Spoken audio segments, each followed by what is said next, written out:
Chemical resistance is generally sought after in a material in semiconductor manufacturing because there are a lot of harsh chemicals that can be present throughout the manufacturing process that are used to yield these silicon wafers. The polymers that we are experienced in using at RMB do take care of those chemical resistance questions, so you know that when you are using the tank, it's not going to degrade or decay under the general use of the product.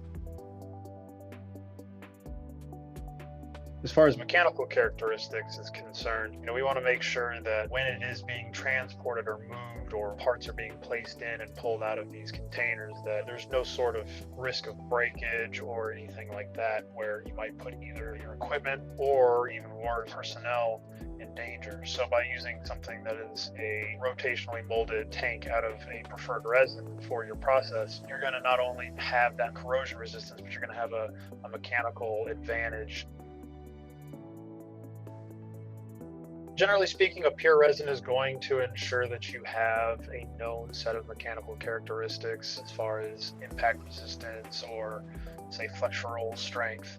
It's more predictable when you're using a pure resin from that aspect. A pure resin is also going to behave a lot better if you have to do subsequent manufacturing processes to make the tank. So say if we have to weld anything to a product, the weld is going to be much more predictable and much easier to do, knowing that the substrate material is as pure as it is where we make our products.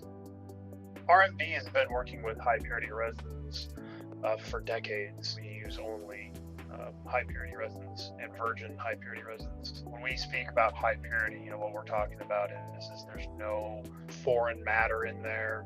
There's not going to be a pocket of something in this material that might react differently with your chemical processes than the rest of the bulk volume of the tank.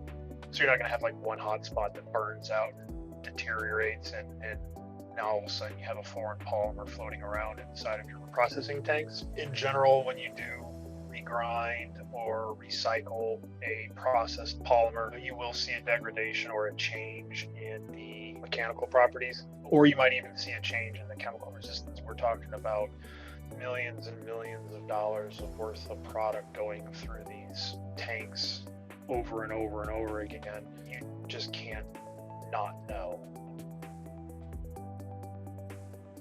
That is one of the main, if not the reason why RMB does not recycle material in any facet of our manufacturing processes, whether it's semiconductor or otherwise, just so we know every single time what you're getting. RMB only uses materials supplied from known manufacturers, and we have material certs available for all products, just so the end user knows that it is exactly what we said it was.